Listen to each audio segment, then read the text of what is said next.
I know a certain look, you know. Just no. I know what the person is thinking. Like, Go back to Africa. that's black. The black guy just walked in. In the insult, African Americans Jalisa George and Pape Souley heard a calling. They moved to Senegal's capital Dakar to find an escape from the racial tensions and the divisive politics at home in America. Today I want to talk about how Kenya can make 3 trillion shillings in 6 months. This is in one very simple step. Pay reparations to the descendants of slavery. Now, before I go any further, I just want to say thank you for all the people who have shown tremendous support to this channel. And if you haven't subscribed, please subscribe. I really appreciate it. And I do appreciate all of you and your feedback. Thank you so much. Now, how can Kenya make 3 trillion shillings in 6 months? Very simple. Pay reparations to the descendants of slavery. What am I talking about? Now, reparations is the idea that if you've caused harm to a group of people, you compensate them for the harm that you caused, right?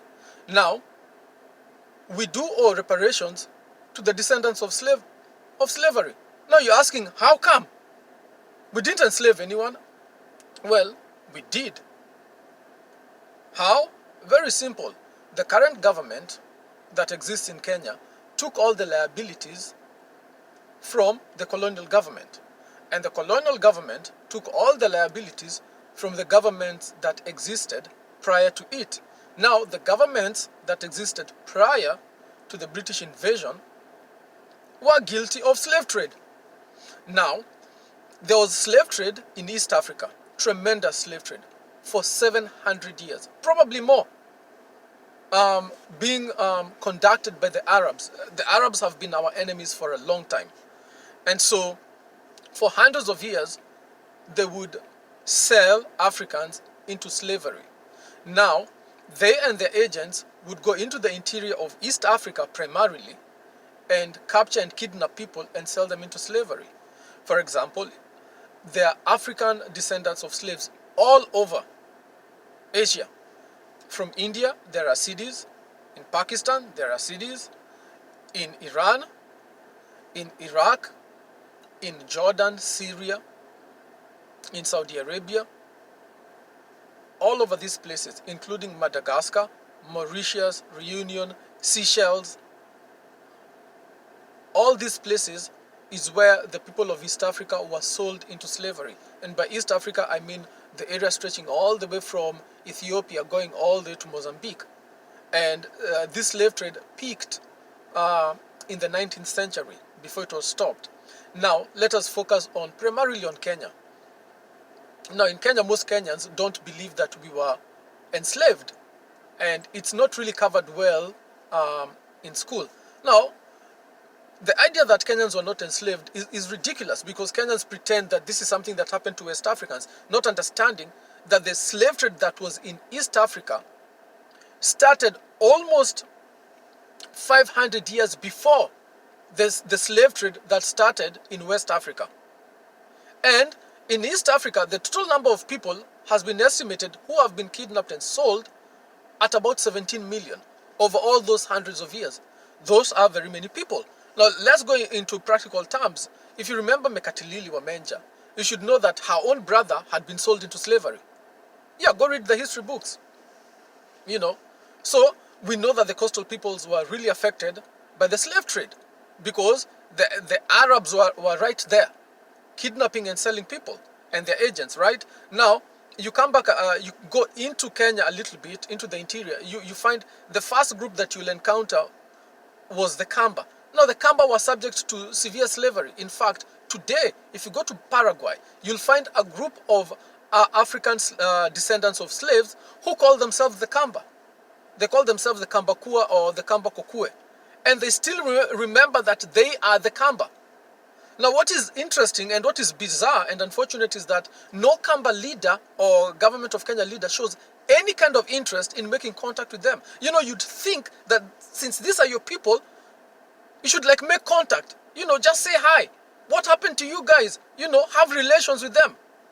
But there is no interest, because the modern African man in Kenya shows no solidarity or interest in any other African descendant group anywhere on the globe.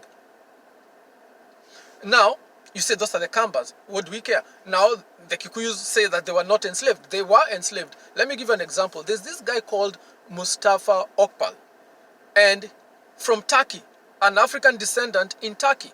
And he says that his own grandfather, when he asked where they came from, his grandfather told him that he was a Kikuyu who was kidnapped and sold into Turkey. Now Mustafa tried to make contact with government of Kenya, but there was no interest whatsoever to meet him. None. Can you imagine? So, from these few examples, we know that there was extensive slave trade in Kenya that affected very many people. Now, the people that were selling people were other Africans. You understand? Yeah, and it was business because they were making money from it.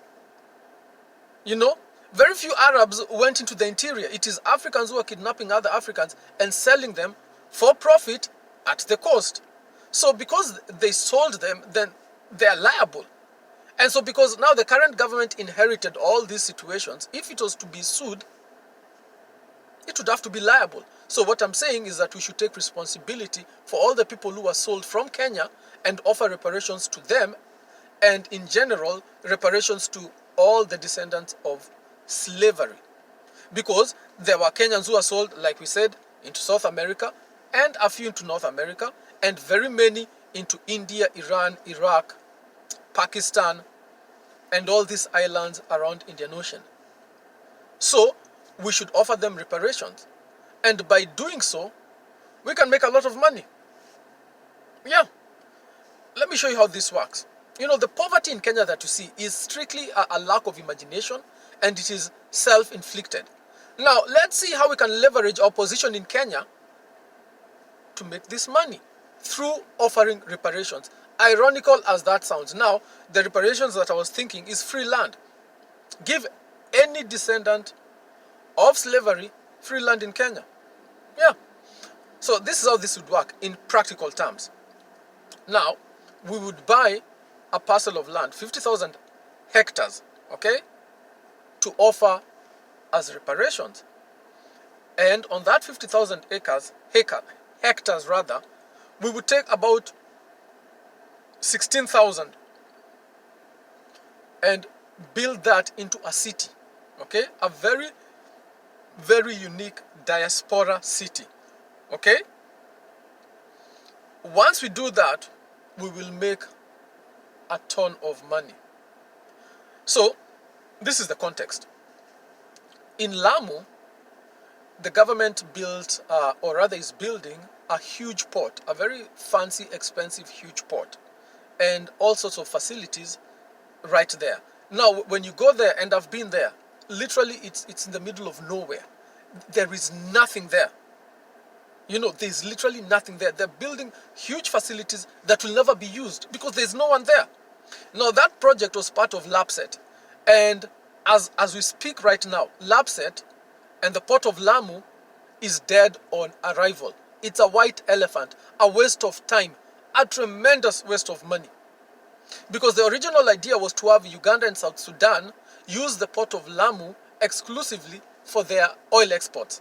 And so that would have made it viable. Like the oil pipeline was supposed to come to Lamu. Okay, that's why they were building all these jetties, all these, oil storage facilities. But South Sudan pulled out and Uganda pulled out. And the minute these two pulled out, the project basically died. But the government is already on hook for billions and has already signed contracts. So they are continuing to build facilities that will never be used. Because even as we speak, the port of Mombasa is underutilized. So you can imagine such a small economy like Kenya's economy having two major ports. Kenya almost doesn't export anything. Just a few coffee beans and some tea. Right? We don't have any merchant fleet. You know? Like when we import things, the ships that come to Kenya are not Kenyan ships. These are not our ships that we are sending to do trade. It's the foreigners sending their ships to do trade. You know? That is, the general attitude of Kenyans. Everything, every large business is owned by foreigners. So we have these two huge port facilities that are underutilized. So you're like, what a waste of money. Now, to revive this idea and to make the port of Lamu viable once more, we need a city next to Lamu. So I'm proposing that we buy 50,000 hectares in Mokowe. Mokowe is just north of Lamu. It's beautiful. It's actually quite green. You'd be surprised.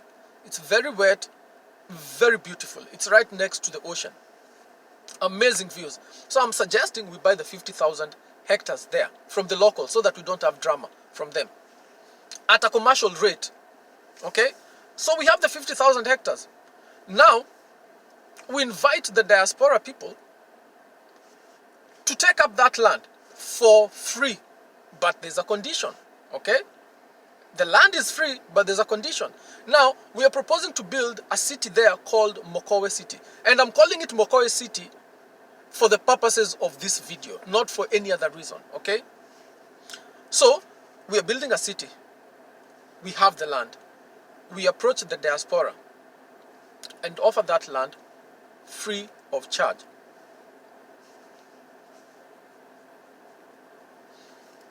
So, let me tell you what I'm looking at.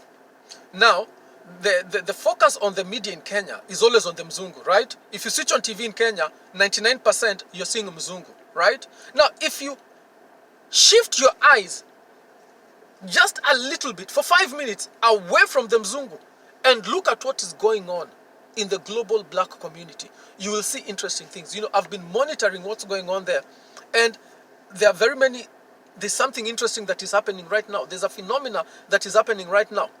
And what is going on is that many black people in Europe and North America and other places are really getting tired of living under, the racial tensions, and the racial oppression.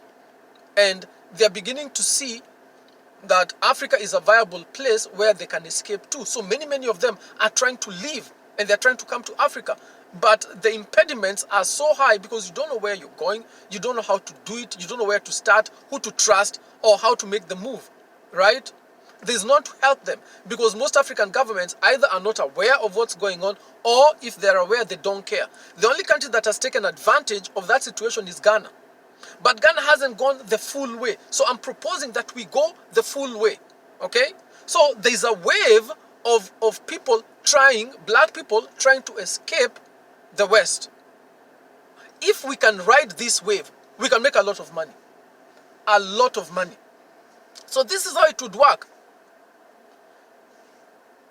There's an exodus, right? From the West. It's coming. We can see the trickle, just before the dam breaks. So we need to get ahead of the curve, right? So that we can take advantage of it, right? Now, this is what I'm saying. I'm saying the black diaspora, that is the African descendants of slavery that live in the West, either in Europe or North America, are quite wealthy. They are wealthy because they come from a developed economy. They are wealthy not in those economies. They are wealthy if they were to come with their assets to a country like Kenya. Now, this is how it's working out. I'm seeing, because I was looking into this issue, so I was seeing that a lot of the people who are retiring, the black people who are retiring, they are trying to leave some of those countries. And some of them are going to different places, And some of them are also trickling down to Africa. But the problem that I'm seeing is that infrastructure, hospitals, things of that nature, and lack of assistance, as we've already said. Now, they have pensions, right? Good pensions. By those countries' standards, the pensions are not very high. But by our standards, the pensions are quite high. Because if you're earning $1,500 a month as your pension in those countries, that is starvation, if you can believe that.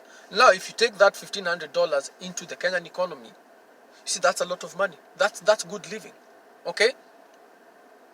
So, you have all this large group of retirees that you can persuade to come to Kenya, okay? Now, you're offering them free land. See, that's the hook right there. You see?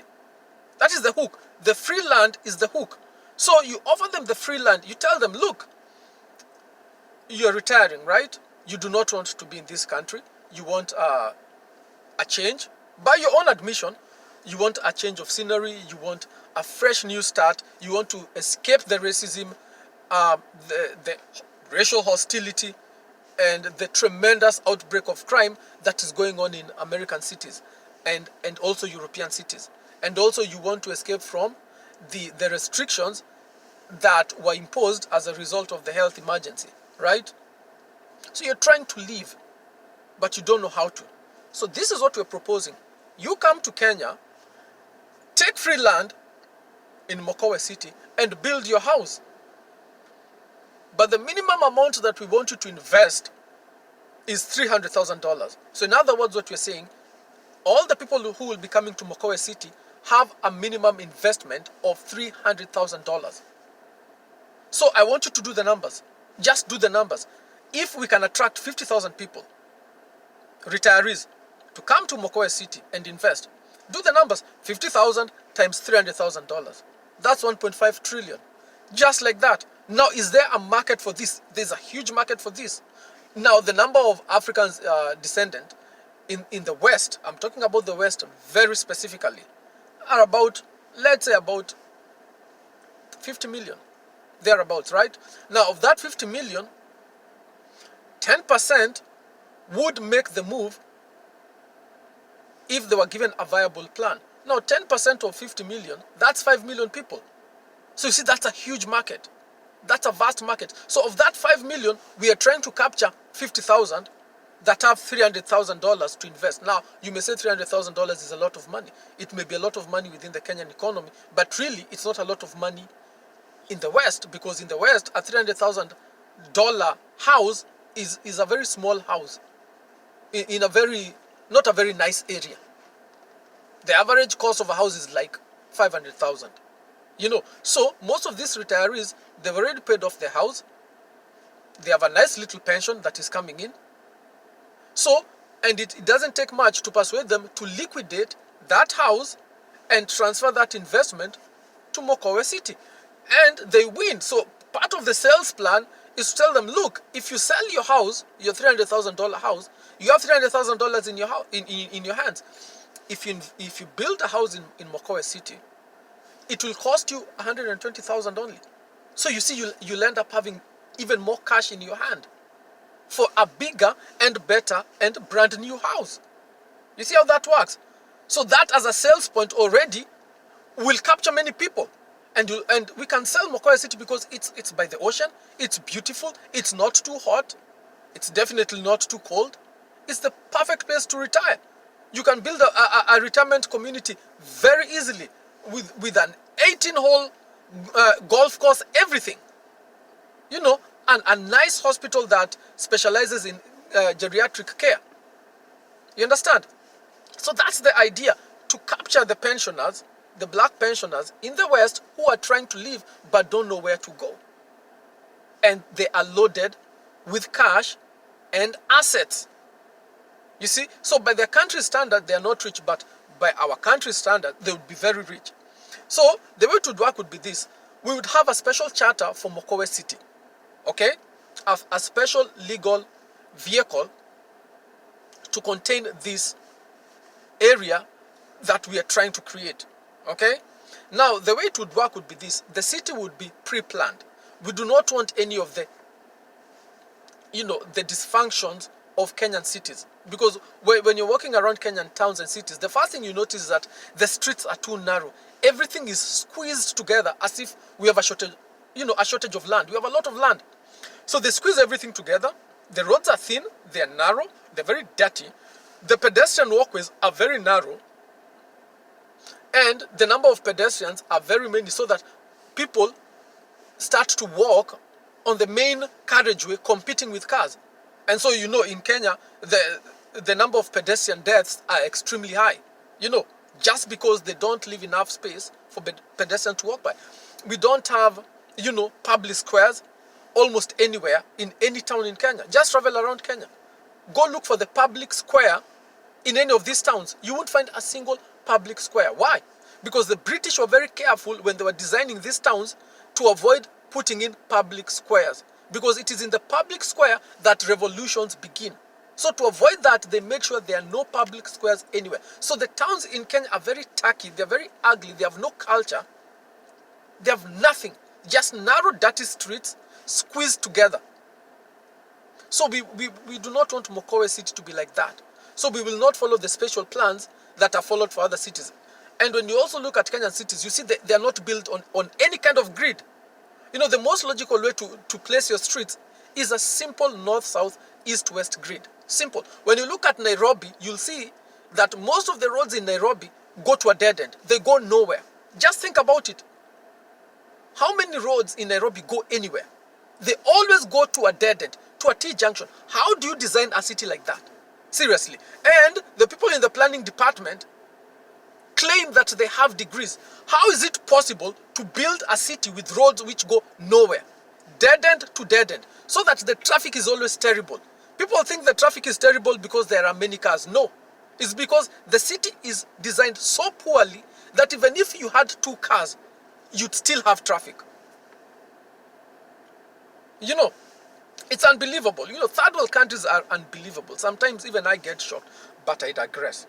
Now in Mokowe City, we are not transferring the dysfunctions of third world Kenya into that city. We are building it on the basis of a logical plan, reasoned logic, okay? Box grid, lots of public spaces, lots of greenery, lots of parks and gardens, okay? Lots of public squares, lots of pedestrian spaces. We want to design the city for pedestrians, not for cars. Cars cannot be a focal point. You can't be having a highway cutting through the city. That's very destructive. Right in the middle of the city. So we do not want that. We want to build a nice, pleasant city, you know, taking all the best lessons from other cities, primarily designed for retirees coming in from the West, who are the African diaspora. Okay? That's the idea. Okay? And we are trying to capture them before someone else captures them. And I hate using that word, capture. We are trying to persuade them before someone else persuades them. And if we can get 50,000 of them to move into Mokowe City, we have 1.5 trillion just like that. Just like that. 1.5 trillion. Just think what that means. You have 50,000 brand new residents who have money to spend. So already you know there's a restaurant business, there's a hospital business, nurses will get work. So in this city, because we've pre-planned everything and we've planned the city for about, I think, maybe 250,000 people, maybe 300,000 people. So for a city of that size, you probably need 25 schools, you know, primary, secondary schools. You need like a university. You need like 3 colleges. You need like 4 hospitals, 1 specializing in geriatric care, because our population that is coming in is quite older. And the first thing I think they would ask you is there a good hospital system? So you see, you need a very good hospital that specializes in issues that come with aging. In that same city, given the demography that we are thinking of, probably 3 golf courses, full 18-hole golf courses, okay? A couple of resorts. See, all these things that I'm saying are businesses. These are businesses. And because it's a very well planned cities, you have retail area, you have banking area, you have residential area, you have proper and rigid zoning. It's not like in other towns in Kenya, you build your small house and then your next door neighbor builds an apartment building, 7 stories high, right next to your house. Total chaos, total lack of planning, absolutely ridiculous. Mokowe, we are not doing that. We are not bringing over the dysfunctions of the rest of Kenya into Mokowe. So Mokowe will require a special charter with a special constitution. Okay? And we'll get back to that. For now, let's talk about money. Let's go back to the issue of money rather than governance.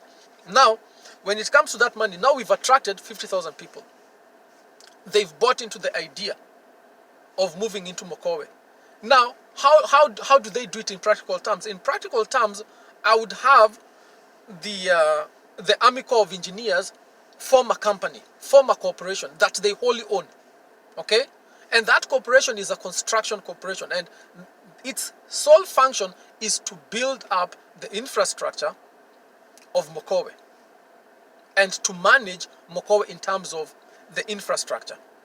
So what they do is that we'd have these people, these diaspora people, pay into the company created by the Army Corps of Engineers and have that company build their houses to their own specifications. We can do all this online. They can design their own house if they want and submit it into the website. Okay? And it gets approved. They are given the cost, all online. They pay the cost and the house is built. Or if they do not have any design, they want our designs, we can have pre-approved designs.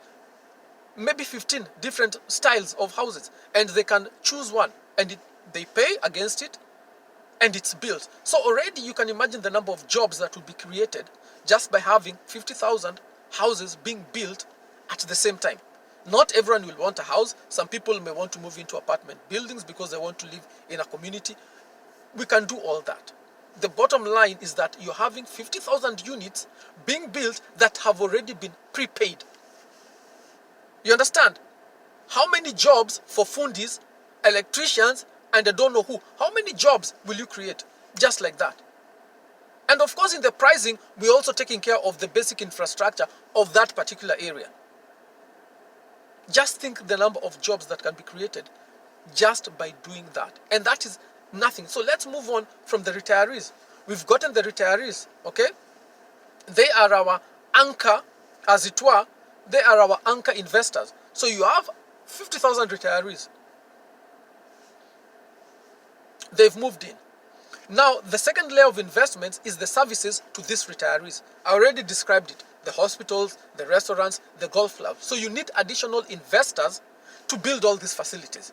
So you go straight back to the diaspora again and you tell them, look, we have investment opportunities for business.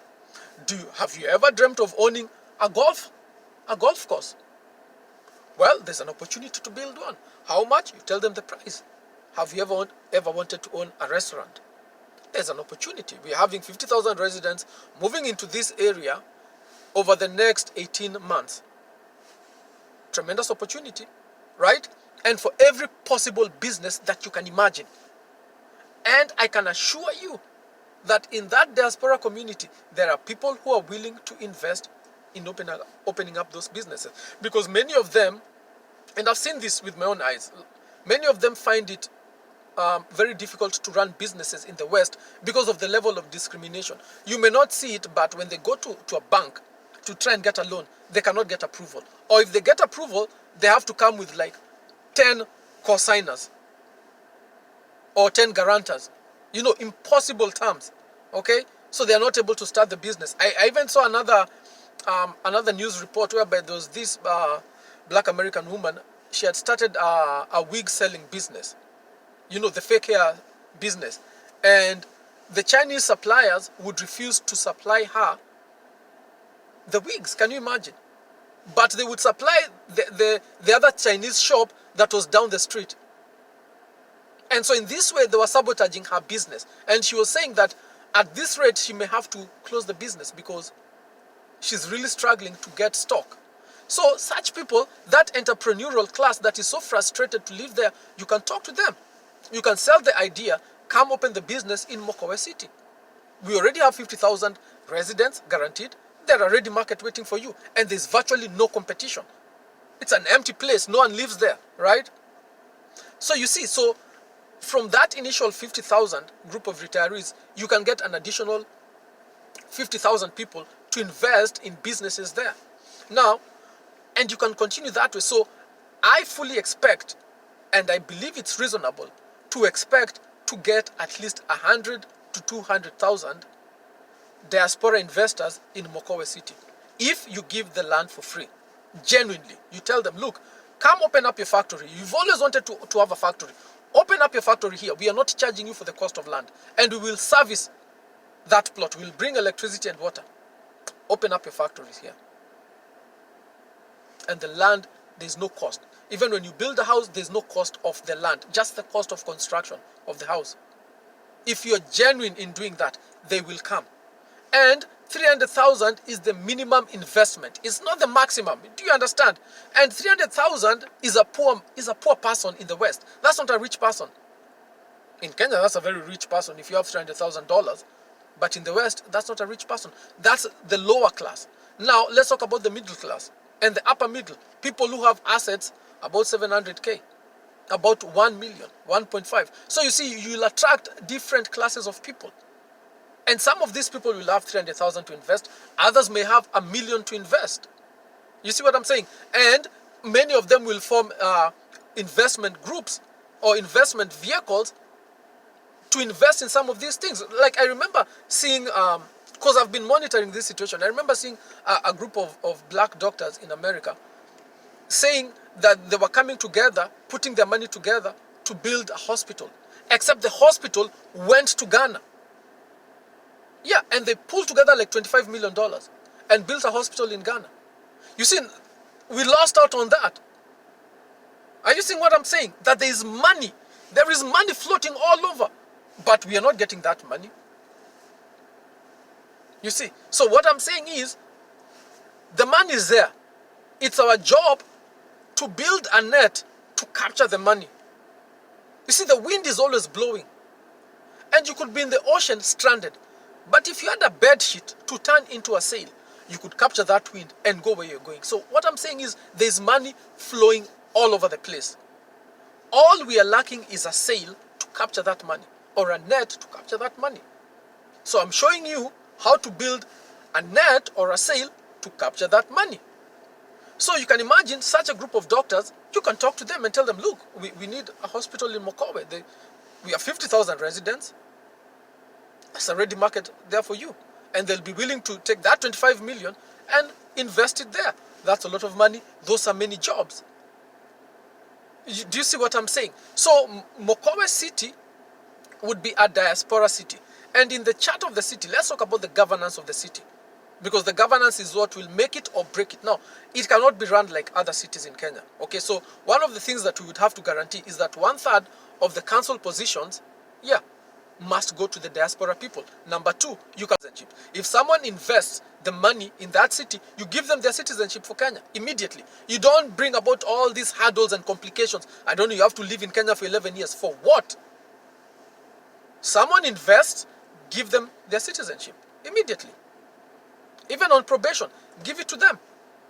And allow them to vote in Mokowe elections. Strictly, you may decide whether you want to allow them to vote in the rest of Kenya elections, but in the case of Mokowe elections, you have to allow them to vote, you must allow them to run. And 1/3 of the positions must be reserved for the diaspora people. The other thing that is extremely important is this: Mokowe City must be an African city only. In other words, what we are saying in the city charter, you cannot allow Indians, you cannot allow Chinese, you cannot allow Mzungu, you cannot allow Arabs to go in there to invest at all. You can't. It's not going to work. Why? Because a lot of these diaspora people, they are escaping the racism. They are tired. It has broken them. If you've never lived in the West, then you really don't know how bad it is. And it's really, really bad.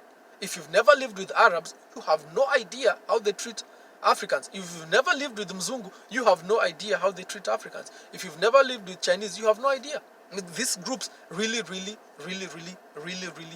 hate us. No, it's not up to you to understand the roots of that hatred. That's their business. All I'm saying is that they actually hate us so extremely much. You understand? And so the black people that are unfortunate enough to be born in those societies where they are a tiny minority that is hated and despised and maligned, some of them just want to escape. They want to get out because they're traumatized. You understand? They are really traumatized. And so when they come to Mokowe City, they're coming as a place of refuge. They have no interest in encountering a Mzungu there. They have no interest in encountering a Chinese there. They have no interest in encountering an Arab there. Do you understand? No interest. And so part of the city charter must explicitly say, no Mzungu, no Chinese, no Indian, no such thing. Strictly African diaspora and native Africans only. And so, in terms of economic opportunity, 2/3 of the investment opportunities must be given to the diaspora. 1/3 should be given to locals. You see how that works? So that in this planned city, we know, once you've planned out a city and you've zoned out everything, you really know how many business opportunities there are, because this is an orderly city. This is not a chaotic third world city. So we know from the plan, just by looking at it, we know that we have, let's say, 100 petrol stations, for example. Because as part of the plan, you've already placed the petrol stations within the design, right? You know the number of hospitals you have, you know the number of schools, you know the number of retail centers that you have within the plan. It's already planned out. So you know how many supermarkets you'll end up having. You know the number of retail areas you'll end up having. You can even estimate the number of restaurants that you'll have. All we are saying is that 1/3 of those opportunities be reserved for Kenyans, African Kenyans, and 2/3 be given to the diaspora. So because that is the selling point, that you can come to Mokoe City and build your supermarket. You've always wanted to own a supermarket, right? Well, this is your chance, right? Put some money together, build a supermarket. Do you see where I'm going with this? So, and if you are to do that, if you are to give them absolute guarantees that in that city they will not encounter any of these peoples that hate us so much, I'm telling you, they will come. They will come. We will end up having a city of about 200,000 people. The minimum entry is 300K. That's a lot of money. So you do the numbers. 200,000 people who've invested a minimum of $300,000. How much money do you think that is? See, that's like 7 trillion. We can literally pull this off within 5 or 6 years. Because it's really not our money. We are not putting up any money. We are simply facilitating and providing the service that is so desperately needed. So you see, there's a wave of people from the West trying to move into Africa. Now, if we ride this wave, we'll make tons of money. You see what I'm saying? Now, you may argue and say, has this been tried somewhere else before? Yes. Yes. Where? Dubai. What do you think is the design of Dubai? What do you think is the model they created, or rather they followed? The model was very simple. They leveraged what they had, and they opened up the issue of travel. They don't bother you with a lot of complications when you want to travel there. And then they built up houses and sold it to foreigners. I mean, when you go to Dubai, the Arabs are like 5% of the population. So who lives in all those houses? It's not the Arabs. It's the foreigners who've bought houses there. And they're buying houses without being given citizenship. But they still bought the house. Now think about Dubai. Think about all the disadvantages that Dubai has as a location. It's in a terrible neighborhood, very dangerous in terms of war and instability, right? It's extremely hot, very unpleasant climate, horrible climate, has no rivers, doesn't rain, no natural trees or mountains or forests or parks or waterfalls or wild animals. It is simply a sandbox. And they took that sandbox and they leveraged the sandbox and turned it into a $300 billion economy. A sandbox in a horrible place in the world that has almost no natural advantage. Now think of how beautiful Kenya is. Think how pleasant it is. So you mean to tell me we cannot follow the same model and create a very, very prosperous city in Lamu, and thereby making the port of Lamu viable once again? What is stopping us? The only thing that is stopping us is the children of the home guards who rule over Kenya. It's the elite.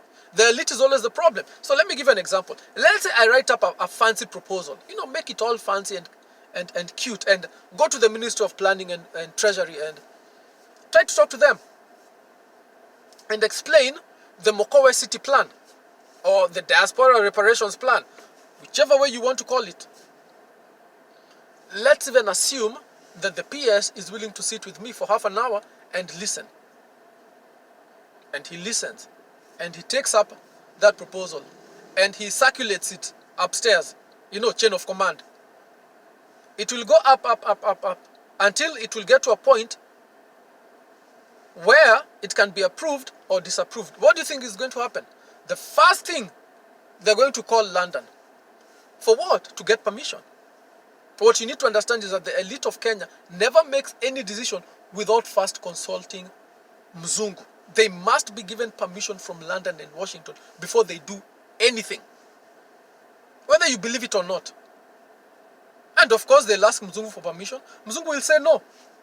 End of story. It doesn't matter whether it's beneficial to us or it's not beneficial to us. It doesn't matter. You're saying I'm exaggerating. I'm not exaggerating. Why do you think there are Kenyan troops in Somalia? Who do you think gave the instructions for those troops to go into Somalia? It's not the Kenya government. They were given instructions from London and Washington. Send your boys in Somalia because we are too scared to go in there. So that's why our men are dying in Somalia. They don't even know why they are dying or what they are fighting for. Well, they are fighting for Mzungu. Why can't they be withdrawn? Well, the Mzungu hasn't given those instructions yet. So you have to continue dying. You see what I'm saying? It's not a joke. And so the elite is our liability in Kenya. Okay? They inflict us with poverty. Extreme, excruciating, horrific poverty. And there's so much money flying around. We can make trillions of shillings within 5 years. As I have just explained. So we know that the diaspora exodus will happen. It will happen. Millions will come back to Africa. It's going to happen. All I'm saying is this. Let us make money off of it. Surely. We can surely use, a couple of trillion. Thank you for watching. If you enjoyed this video, please like, subscribe and comment below. Kenya's time has come. Our time has come. Your time has come. A time to succeed and not fail. A time to grow wealth and not poverty. A time to go up and not down. It's time for you to stop walking and drive your car. Stop renting and buy yourself a house. It's your time to get blessed. Join the CCV movement and together let us kick poverty and unemployment out of Kenya. Become a member today. Donate what you can. And remember that the CCV is the only political organization in Kenya that is squarely built upon Christian values, unlike the rest. We'll see you next time. Thank you.